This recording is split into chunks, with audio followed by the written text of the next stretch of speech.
All right, thank you. Thank you very much, Burger King, for covering me. We'll do another one coming up in the show. 8:13 on the breeze. The link 93.9. That was a very interesting presentation on the car score.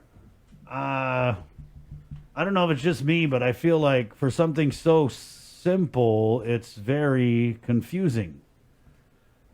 But then I feel like if I don't get it, I'm stupid.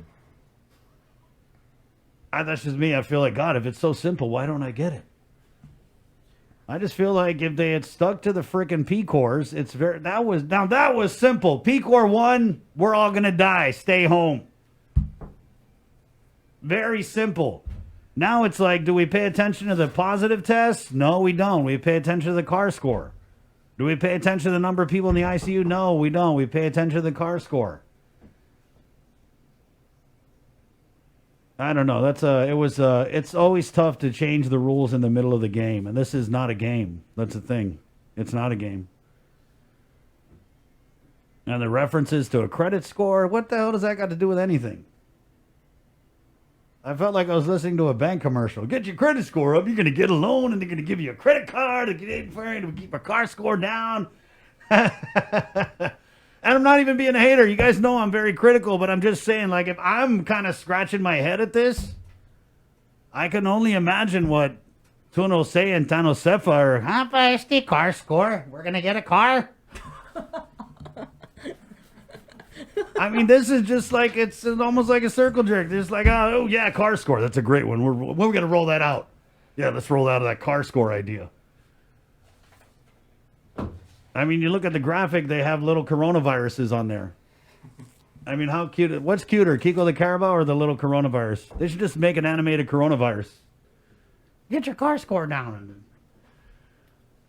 Now, see, this is Sabrina Salas Mentanani holding her tongue because that was, and I understand Dr. Cabrera and the presentations. I feel like he does a good job with explaining how they factor this car score, which has only gotten worse since they unveiled it. You know, when the governor came out with the video, it was just Monday. It's Thursday. The car score was 9.8. And now it's 37 million. But, you know, how does it save lives? Is a good question that Bree asked during the break. How does this car score save lives? That's a good question. Let's go to Department of Corrections, where first question, Director Carbullido, what is the car score at DOC? Do you guys have your own car score, or you go by? No. And all joking aside, guys, serious hats now. It's very alarming at the Department of Corrections, very serious. From the first round of testing of the inmates and the detainees that we saw, they were 8. But when we saw that, Joe, right away, everyone was like, oh, if there's 8, there's a lot more. And so you guys did some testing. Was it yesterday? Yes. No. It was Tuesday. Tuesday, right? Tuesday. 60. Yesterday, we started getting the results, right, some more results. So I saw that you had released it. There were 60 inmates and detainees in addition to the 8. Go ahead. I'll just do the numbers. So Let's talk. Yeah. So there was 8 the first time around, right? And then the second day we gave you the 60 additional, and the last batch of samples that were just tested was 23 additional. So we have a total of 91 now. Wait. 9. Sorry. So we had the 68, right? We had 8 the first day. Then we came back with 60. So the last batch that just came in from yesterday's samples that were completed, we have 23 more. So 68 and the 23 totals 91. And that's altogether for inmates and detainees? Yes, all prisoners at the main facility in Manila. That completes the whole testing. Okay. So, Joe, I remember when we had you on a few days, I want to say it was earlier this week, you said that the isolation area at DOC was capable of holding 40. Has that changed? Where are we putting these 91 COVID positives? Okay, so The majority of the 91 is coming from one post. So we're keeping those individuals, those prisoners in that same post because they're in the same bubble. They've been in that same bubble for the longest time. There was only like a couple of them that did not test positive. So all of them, for the most part, tested positive in that one particular post. So we're keeping them all in that same bubble. Are they? Well, since they're all positive, they don't need to be 6 feet apart or anything. I see. So it's like Correct. it's a hot house. I got Right, right. So that's being closely monitored by both public health and our medical staff. We're doing close monitoring like twice a day from our internal medical staff, keeping an eye on anybody that may be symptomatic, that may need attention as far as medical care, additional medical care. But as of right now, for the most part, they're all asymptomatic. Or their symptoms haven't started showing yet, right? Correct. Right. Yeah. Joe, how you guys' medical unit there? Because I remember we had I forget her name. Great interview we did with the Nurses Network from the head nurse over there at the medical facility. Pauline Lizamas are yeah.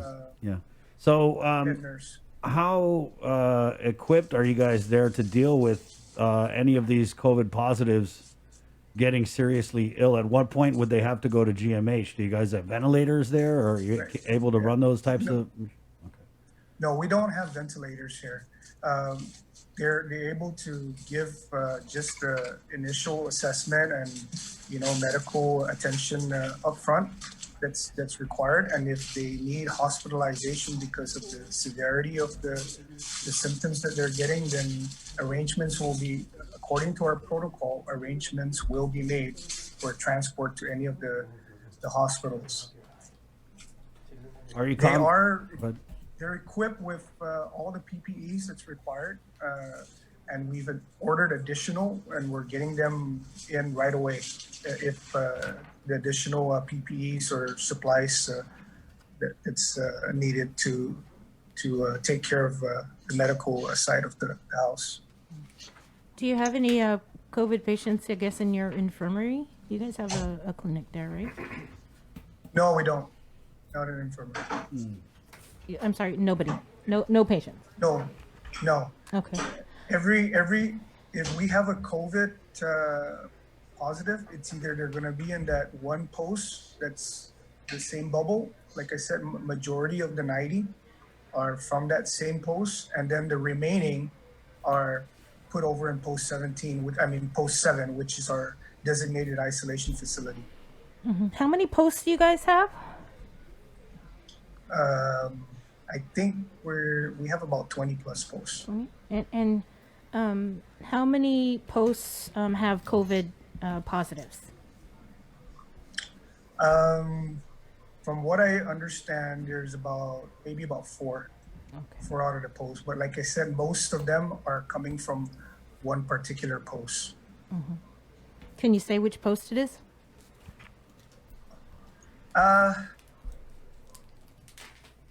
It's post 16. 16?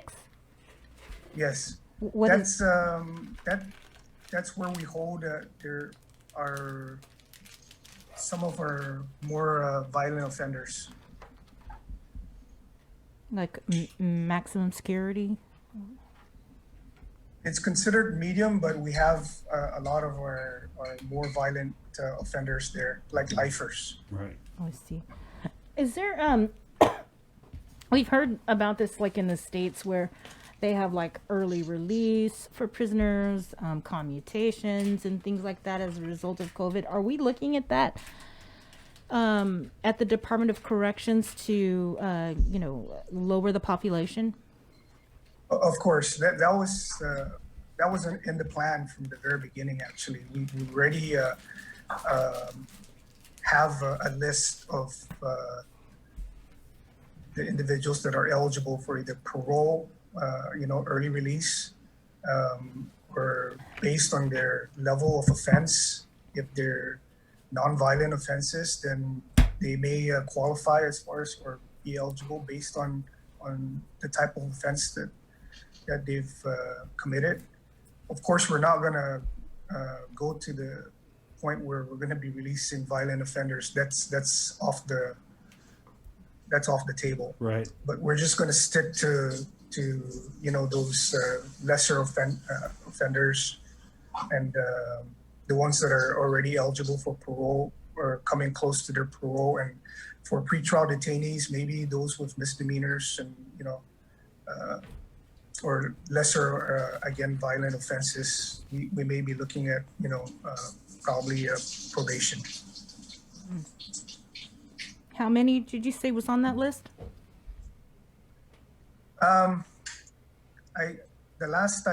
If I can remember correctly, there's around 25 or 30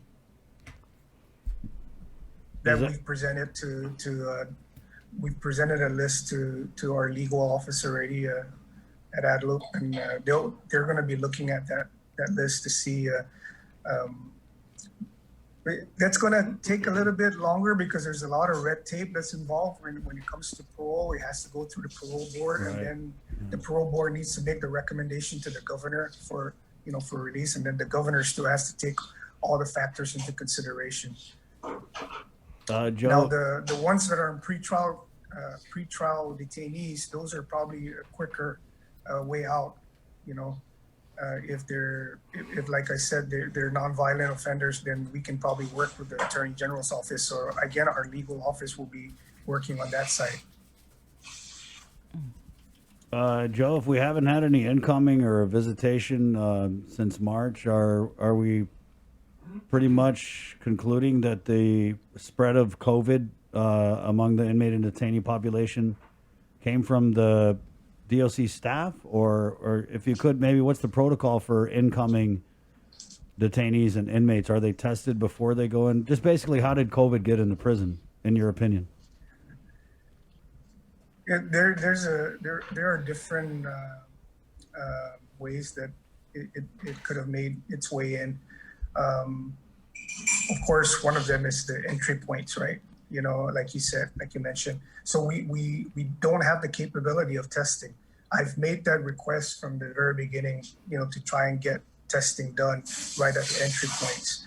The machine, we've already submitted a DLAN request through Homeland Security for a machine so that our nurses can be trained to conduct the testing and then submit the samples to public health. But that hasn't occurred. We're still trying to push for that, because that would be a good preventive measure from the very beginning.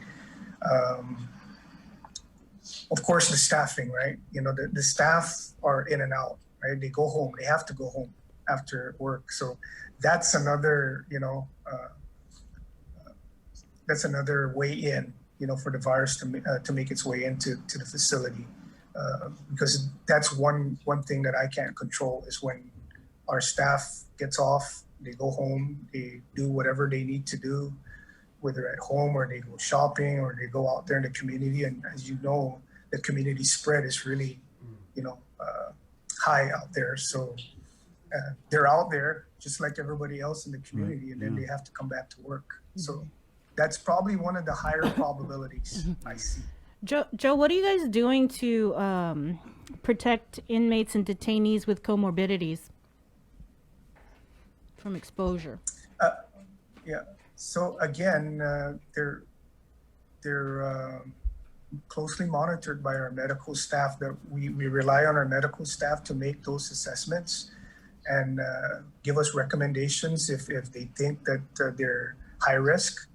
If we need to move them, then we will. And we do have an infirmary. We have a post that's specifically for the infirmary area. And I think for the most part, those that are ill, they're ill. So, and they're really have a serious illness, then they'll be there already in that post. Joe, with the way that it works with the testing for the COVID, It's like you could be positive, you could give it to me, but maybe you've had it longer. So when public health comes to the prison to test, you test positive, and even though I have it, it's not enough in me to show up as a positive. So I test negative, but 3 days from now, I would actually maybe be positive. So are there any plans to test inmates again after this first round in anticipation of maybe, because if you've got 691 positives, then we can only assume that the virus has probably, jumped onto other people, and maybe they're just not, don't have enough of the COVID cooties in them to test positive. You know what I'm saying? Yes, I definitely understand where you're coming from, and I understand that part because we've had even officers that tested negative initially and then came back and tested positive. Right. So yes, that's a concern, and we're in constant communications with public health again and if the need arises for us to do another batch of testing, so be it. I mean, I'm all for it. I want to continue to do what's right, to protect our population. So if we need to do another batch of testing, I'm all for it. All right. Mm-hmm. How are you taking this, Joe? I mean, seems like a heavy load to bear with the staff. I mean, and the inmates, yes. detainees. Yeah, it's a big concern, of course, obviously, right? Yeah. And we're dealing with not just the prisoners, but even our staff, like you said. And, I reach out to some of the staff members that have tested positive, and I check on them and, see if they're okay and they need anything. But I'm optimistic and I'm confident with, the plans that and policies that we have in place. It's just that there's some things that we just, don't have control over. And, it's a pandemic. It's eventually going to make its way in. I kind of expected that, I've been saying all along. And it was just a matter of time, not if, but when right? Yeah. Can you give... Do you have an update on, I know that you had mentioned that you were working with Public Works and Guam Homeland Security and the possibility of seeing Blue Med tents going over to DOC. Do you have any update on that? Yeah, so the DLAN request through Homeland Security was already made for outside resources to be procured. So that's going through the procurement process. We've made additional requests for one of our domes that's inoperable right now to stand that up as one of an additional isolation facility, or it could be another quarantine facility. So that can hold a maximum capacity of about another 40. So we can stand that up, fix. I think the air conditioning needs to be fixed, and then we need to add on some restrooms and showers, then that can go up a little bit quicker than maybe a container being modified to, be an isolation or quarantine facility. So we're trying to do with what we have already within our compound, and we're trying to make it work because time is of the essence. So I'm thinking outside the box. I can't sleep at night. I'm thinking about all the different, options that I have. We're also looking at consolidating posts, from minimum security prisoners, moving everyone into one post that's minimum level security that all tested negative, and using one post that, from where we made the moves from. So there are different posts that we can also look at, and we're trying to stand up as an additional isolation or quarantine facility, either one. We're trying to do what we can with what we have already, because like I said, we need to act already. I don't want to wait. I don't like to wait on things, and I know some things are out of my control, but I'm not going to wait. I'm not going to sit around and wait while while I'm in this situation that we're in right now. So I've made those adjustments and I've directed our staff to start making those arrangements already. What about the families of inmates and yeah. detainees? Have they been? I got a message, Joe, from family. They said that there's a female detainee or inmate tested positive. They're worried about her condition. She said that she's sick. So are there any more ways for these families to find out about their loved ones behind bars with COVID? Or is it just the pay tell? The pay tell is there's because of COVID again, right? It used to that we were allowing the detainees or the prisoners to use our landline, or the landlines that's from the post. Right. We're no longer allowing them to use that because the transfer of the virus, right? I mean, if you have officers that are testing positive that are constantly using that phone, we don't want detainees now touching that same phone and speaking into that phone that the officers are using, the same officers are using. So we're trying to avoid all, the transmission part there. So we're doing everything as careful as we can. So pay-tell is the only way right now that, they're allowed to utilize to call families or even their attorneys, because I even had calls from senators asking about, are they allowed to still call their attorneys? Of course, that's their constitutional right.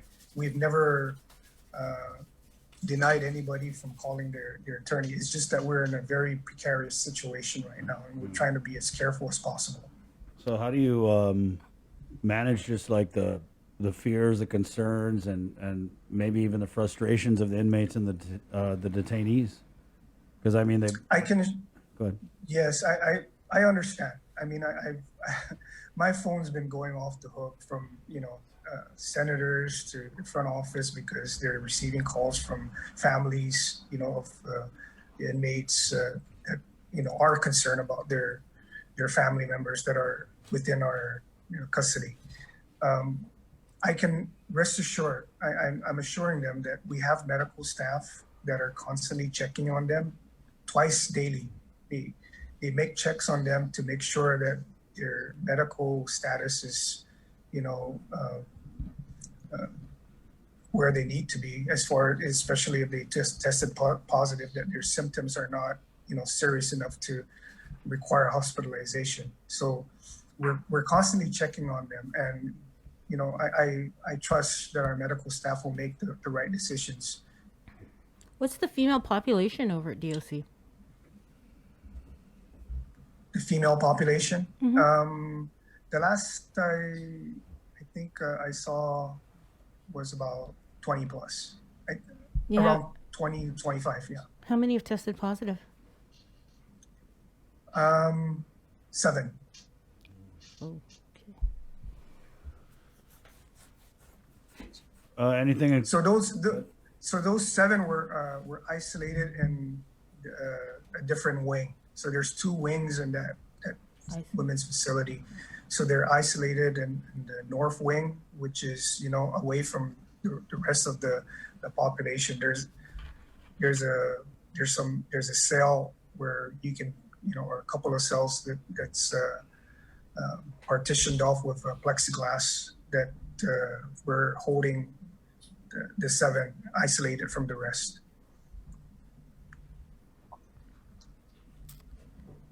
Can you give out a message to the family members of the inmates and detainees, Joe, and maybe even relatives of the staff? Because this is a situation that I think a lot of people are freaking out about.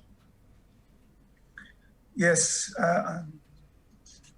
from the inside out, I know that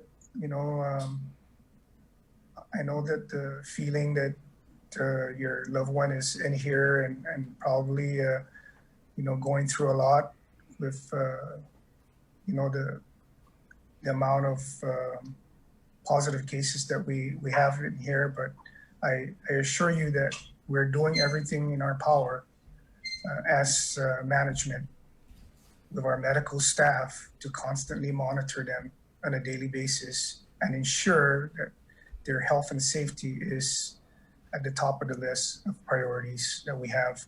We will have them seek medical care if it's needed based on their symptoms. Our medical staff, again, is on board 24/7. We have a doctor that's on call 24/7, and our nurses constantly monitor them twice a day. So rest assured, they're being taken care of. All right. All right, Joe. Thanks, Joe. We're praying for you guys over there. Thank you. Hagåtña, right, today? Hagåtña Detention Facility? Yeah, Okay. yes, Hagåtña detention will be today. All right. Keep us posted, Joe, and good luck. God bless you. Stay thank home, you. car score. All right, Okay. Goodbye. appreciate it. Okay. Go. Oh, there's virtual potu and butter in the Zoom room. Get it. 8:39. Wow. I mean, this is, to me, the one